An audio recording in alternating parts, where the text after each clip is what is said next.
Pernah gak sih kamu ngerasa gaji kayaknya naik, tapi kok barang yang kebeli makin dikit aja? Nah, itu bukan cuma perasaan kamu doang kok. Di bahasan kali ini kita bakal bongkar ilusi angka ini melalui cerita sederhana yang pasti kita semua pernah ngalamin. Oke, kita mulai ya. Coba kita mundur sedikit ke masa lalu, nostalgia di kita. Coba ingat-ingat lagi deh, berapa nominalnya, dan yang paling penting bisa beli buat apa aja tuh uang jajan pertamamu.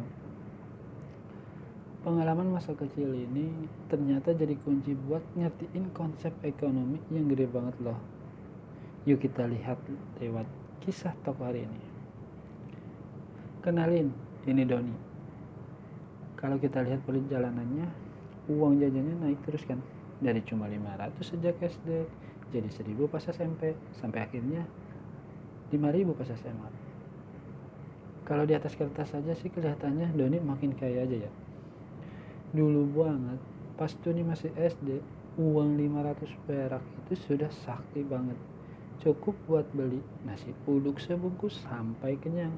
Dan bahkan mungkin ada kembalian buat beli permen dan jajanan lain. Itulah kekuatan uangnya waktu itu. Sekarang, yuk kita lompat beberapa tahun ke depan.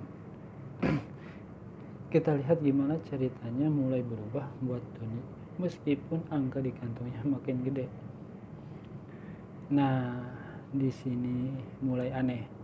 Waktu Doni sudah SMA, uang 500 perak yang sama yang dulu bisa buat makan kenyang, sekarang cuma cukup buat beli 1 biji gorengan. Itu pun kadang-kadang kurang. Di titik inilah Doni dan mungkin juga kita semua mulai garuk-garuk kepala. Loh, kok bisa? Angkanya kan sama 500 perak. Tapi kenapa kemampuannya beda jauh banget? Sebenarnya kemana sih perginya nilai uang itu?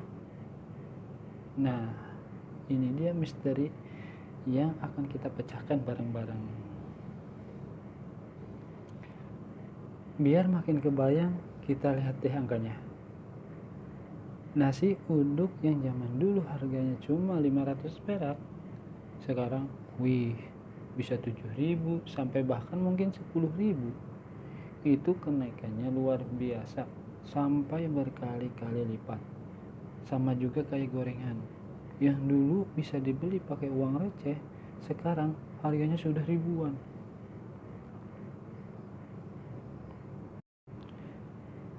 Fenomena yang dialami Doni ini sebenarnya ada namanya. Dia bukan monster atau bencana alam, tapi sesuatu yang diam-diam kerja di belakang layar ekonomi kita dan ngaruh ke kita semua. Dan inilah dia pelakunya. Inflasi. Gampangnya gini, inflasi itu artinya harga-harga barang secara umum pada naik, yang otomatis bikin nilai uang kita jadi turun. Jadi bukan harganya yang tiba-tiba super mahal, tapi uang kita lah yang tenaganya makin loyo. Analogi ini pas banget untuk ngegambarin cara kerja inflasi.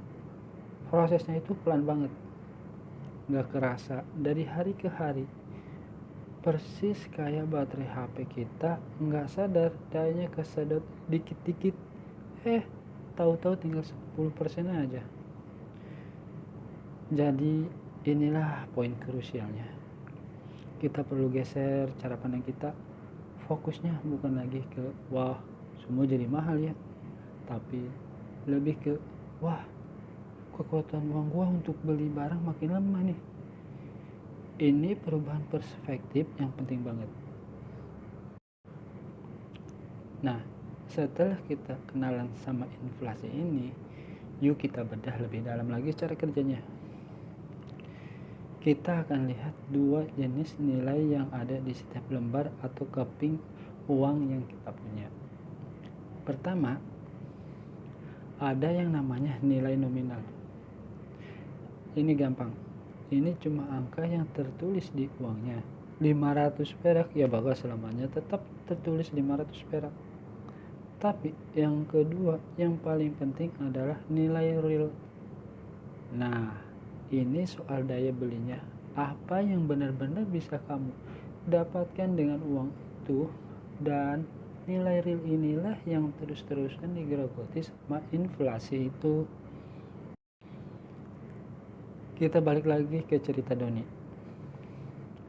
Koin 500 peraknya itu secara nominal tetap 500 perak. Tapi nilai realnya, wah, terjun bebas. Dari yang tadinya bisa buat makan siang, sekarang buat bayar parkir motor aja nggak cukup. Ini contoh nyata banget perbedaan nilai nominal dan nilai real. Terus kok bisa begini ya? Banyak faktornya. Harga bahan baku naik, biaya hidup secara umum juga naik, penduduk makin banyak, pemerintah mencetak lebih banyak uang. Intinya ekonomi itu dinamis, dia nggak pernah diam. Nah, uang yang cuma didiamin aja pasti bakal ketinggalan. Oke, sekarang kita sudah paham konsepnya. Terus apa artinya ini buat kita? Kenapa sih ngertiin hal ini tuh krusial banget buat masa depan keuangan kita semua? Ini dia kesimpulan pentingnya. Kalau uang kamu cuma diam aja, mau itu tuh di bawah bantal, di celengan, atau bahkan cuma di rekening tabungan biasa, maka pelan-pelan tapi pasti kekuatannya bakal terkuras sama inflasi. Ini mengubah aturan mainnya. Punya uang banyak aja ternyata nggak cukup kalau nilainya terus-terus turun. Tantangan sekarang gimana caranya bikin uang kita ikut lari atau lari lebih kencang dari laju inflasi. Dan ini membawa ke sebuah pertanyaan penutup yang penting banget buat direnungkan, dengan kesadaran bahwa nilai uang tunai itu terus menyusut. Langkah apa yang lebih bijak untuk masa depan kita? Apakah menyimpan baik-baik agar aman, atau justru membuatnya kerja lebih keras lewat investasi? Coba deh pikirin.